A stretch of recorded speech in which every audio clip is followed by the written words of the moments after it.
Une dizaine de secondes. Voilà le temps qui m'est consacré pour réussir à capter votre attention, à attiser en vous l'envie de poursuivre à mes côtés. Une dizaine de secondes. Un temps infime pour exprimer l'infinité des pensées que je souhaite vous partager. Une tâche presque impossible face à l'océan de distraction, face à tous ces signaux numériques qui vous scrutent, n'attendant plus qu'une chose, que vous les embrassiez. Et moi aussi étrangement, pendant que je vous parle, je ressens l'envie irrépressible de prendre mon téléphone.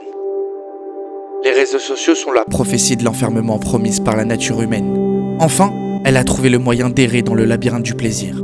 Le pouce tremble de satisfaction, mais l'attention se désagrège au profit du prochain plaisir. Nous sommes dans un labyrinthe où chaque recoin est un instant de joie éphémère, que nous explorons avant de chercher une nouvelle issue. Ni sortir, ni rester. C'est le labyrinthe du faux, où l'incapacité d'établir notre réalité se confond aux multiples pseudo-réalités de chacun. Les mirages des vidéos et des photos représentent des fragments éphémères d'une vie idéalisée, capturés et présentés de manière sélective. Ils agissent comme des phares brillants dans l'obscurité, attirant notre attention et alimentant nos aspirations.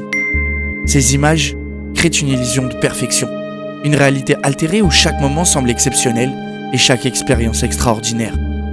Le doute de soi devient alors une seconde nature. Et puisque le doute nous est insupportable, il convient de trouver nos semblables. Le labyrinthe se transforme par lui-même, nous poussant dans les recoins qui nous ressemblent, dans ceux qui maintiennent notre attention et nous permettront d'accentuer ce plaisir passif et d'apparence grandiloquent. Conformément à ce que nous voulons voir de ce monde, les recoins deviennent vérité, notre vérité. Refusant la pluralité des opinions, refusant ce qui fait notre singularité humaine, la diversité des êtres. Et dans ce labyrinthe, la beauté du faux se conforme toujours à l'illusion du vrai, se nourrissant de notre irrésistible besoin d'appartenance, de notre égotique besoin de supériorité et de domination. Allongé dans mon lit, je tente de trouver le sommeil, mais Morphée, capricieux, se dérobe. Je m'agite bêtement, me retournant sur le dos, puis sur le côté, mais impossible de m'endormir, donc je cède. Je me tourne vers mon téléphone, pensant peut-être y dénicher la formule magique pour une plongée rapide dans les bras de Morphée. Un cercle vicieux s'installe. L'écran, émettant une lumière non tout à fait blanche, inonde ma chambre vide. Mon rituel habituel commence. Des messages ? Aucun. Ai-je manqué un événement existentiel ? Une information cruciale qui changerait le cours du temps ? Twitter, Instagram, TikTok, mais rien d'intéressant. Pourtant, je me trouve impuissant à lâcher ma prison lumineuse. Mon esprit s'aventure dans le labyrinthe tortueux du plaisir électronique. Les pixels semblent danser devant mes yeux. Chaque clic me plonge un peu plus dans ce vide étrange. Chaque notification me promet une nouvelle échappatoire. Le silence de la nuit amplifie l'écho des notifications, transformant mon téléphone en une porte vers l'inconnu. Je me répète inlassablement de le poser, sinon la fatigue se fera sentir. Je me promets encore de scroller 3 fois, puis j'arrêterai. Par une force insoupçonnée, j'y parviens. Cependant, la séparation m'est douloureuse. Le manque m'envahit, la soif de savoir, le désir de ne rien manquer. Cette irrépressible envie d'être connecté à mes semblables plonge mon esprit dans un état d'anxiété. Les pensées sont cruelles, la solitude envahit mon âme et je ferme les yeux, empreint d'une incomplétude pesante. Certains faits me reviennent à l'esprit, de quoi prolonger ma culpabilité. La déclaration d'indépendance du cyberspace évoquait un monde sans territoire, ni réalité physique, où la liberté serait exaltée, l'accession au savoir promulgué, où la parole serait démystifiée, un endroit où chacun se libérerait des entraves comparatives des yeux humains.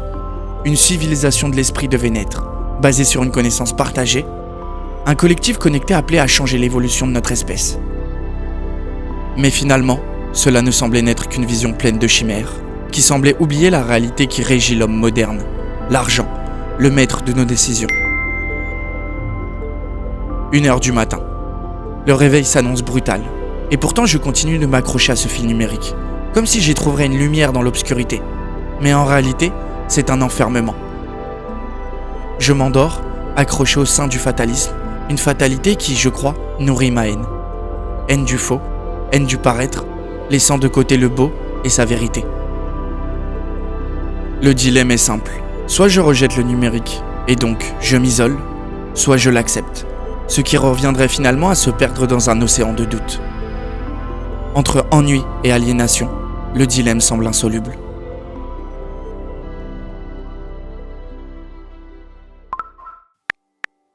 2h du matin. Une heure perdue dans l'immensité de la pensée humaine.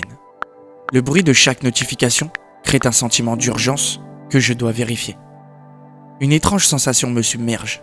Les écrans, tout en me faisant perdre du temps, me confèrent une étrange illusion de gain, une accélération des tâches quotidiennes, la possibilité de marier ma passion pour la musique avec le dur labeur auquel je suis astreint.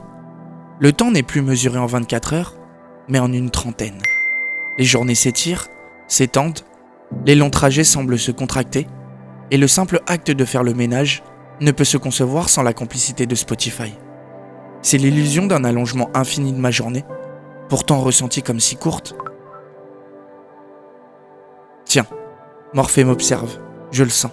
L'odeur du sable envahit mon espace de repos, mais la sollicitation est bien trop forte. À force de m'abandonner à l'opinion générale, mon cerveau se perd dans les contradictions constantes que je lui montre. Dans les milliers de solutions que je lui propose, qui me donnent la sensation d'être imparfait, de n'être jamais assez, et qui provoquent un doute de soi éternel, une sorte d'incertitude volontaire à avancer vers un chemin qui n'est plus le mien, mais la combinaison de tous les autres. C'est une dépossession du soi qui s'opère. Le labyrinthe joue, s'amuse avec moi, me révélant une réalité influencée. Cette nuit encore, je me suis perdu dans mon propre labyrinthe. Et d'une certaine manière, si vous êtes là, avec moi, à ce moment de la vidéo, c'est que vous aussi êtes perdu. Alors, compagnons égarés dans ce labyrinthe numérique, ne nous laissons pas emporter par le torrent d'informations. Il est temps de réapprendre à ralentir, à savourer chaque instant. Dans le tumulte quotidien, il y a une beauté à apprécier l'instant présent, à lever les yeux de nos écrans et à contempler ce qui nous entoure. Observer l'autre, la nature, devient une célébration, une redécouverte de ce qui fait de chaque individu une œuvre unique. Alors discutons. La joie de la conversation devient une danse d'idées, chaque mot une note précieuse dans la mélodie de l'échange humain. Concentrez-vous sur l'instant, que ce soit pour discuter, travailler ou simplement être. Dans ce monde obsédé par la productivité et l'efficacité, résistons à l'urgence et privilégions la profondeur. C'est en revenant à la simplicité que nous retrouverons un véritable sens à nos actions.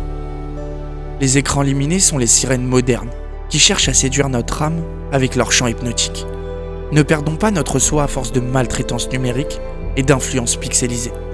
L'authenticité du vrai et du beau se révèle dans la simplicité de l'existence, loin des masques que nous pouvons porter sur les réseaux.